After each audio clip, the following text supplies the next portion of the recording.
kaagapay, welcome to another session here in Happy Bahay, Happy Buhay. Yes. Kasama niyo po si Bong and Claire, Team Pineda, at sa umagang ito, pag-uusapan po natin, bakit may disagreement in marriage?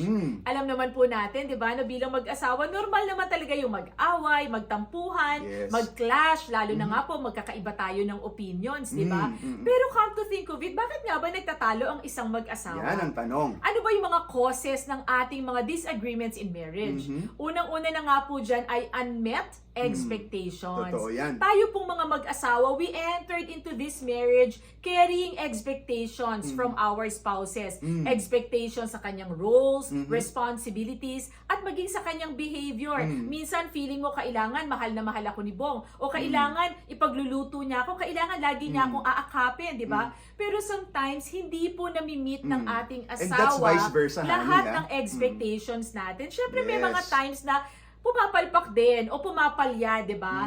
At kaya naman kapag halimbawang hindi na-meet ng asawa mo expectations mo, a tendency talaga is for you to become frustrated. Dahil nga po, frustrations lead to Yes. conflict. Minsan po kasi, we are setting a very high standard sa ating mga asawa.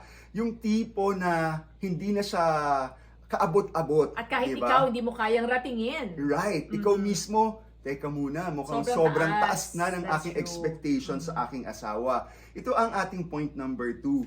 Conflict resolution style. Anong ibig sabihin nito? Ang bawat isa po sa atin ay merong kanya-kanyang communication and conflict resolution Ibang style style. into a relationship. Siyempre, iba't iba tayo ng Yes. personality, hindi ba? Lumaki ka ng ibang background, lumaki ako ng ibang background. And if these styles differ significantly, tandaan po natin, Yes. it can lead to misunderstanding and worse arguments when trying to Yes. resolve a disagreement. So, kailangan talaga mag-usap kayo, upuan ninyong mag-asawa para hindi kayo magkaroon ng conflict over small and big things. Alam mo Bong, sinabi mo yan, difference in conflict resolution styles. Like halimbawa po kami ni Bong, kapag meron kaming disagreement, gusto ko po pag-usapan right away. Si Bong naman po yung tipo na pwede mamaya na lang or he wants to sleep over it. Kaya kinukulit ko siya, let's talk about it. Kaya nagsisimula po yung conflict. Makulit. So number 3, emotional triggers. Nako, Yes. totoo po to. Meron pong mga issues o topic na para talagang natitrigger kayo emotionally at nagsisiklab ang inyong galit, di ba? O yung tampo.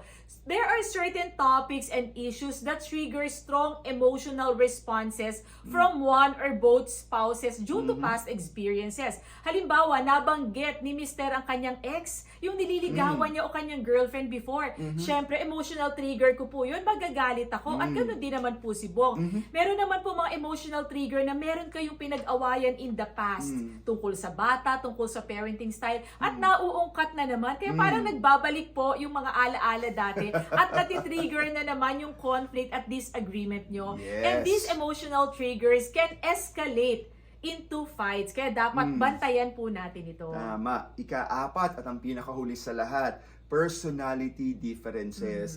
This may sound basic, but this is so real. Yes, Makatotohanan at totoong-totoo po ito. The fact that God created you differently, talagang magkaiba po yung wiring ninyo mag-asawa. Dito pumapasok yung pagiging introvert at extrovert. Yes. And in reality, meron po talagang mag-asawa na Completely different ang different personalities. yung kanilang attitude, personalities, and even yung sometimes yung paniniwala nila sa buhay. And these differences can lead to clashes if not navigated with understanding and compromise. Kaya mahalaga naman po talaga kilalanin niyo ang asawa niyo and embrace your spouse for the personality that he or she has. Sabi nga po sa Amos 3:3, can two walk together unless they are agreed? Yes. It is God's will, mga kaagapay, for a husband and wife to walk together in agreement sa lahat ng bagay. Amen. At napakahalaga po ng panalangin at ng effective communication para po ma-resolve ninyo ang conflicts and disagreements sa inyong pagsasama. Lagi po nating tandaan ng mag-asawang sabay manalangin. Napagtatagumpayan lahat ng suliranin. Ako po si Bong At Pineda. ako naman po si Claire para sa Happy Bahay. Happy buhay!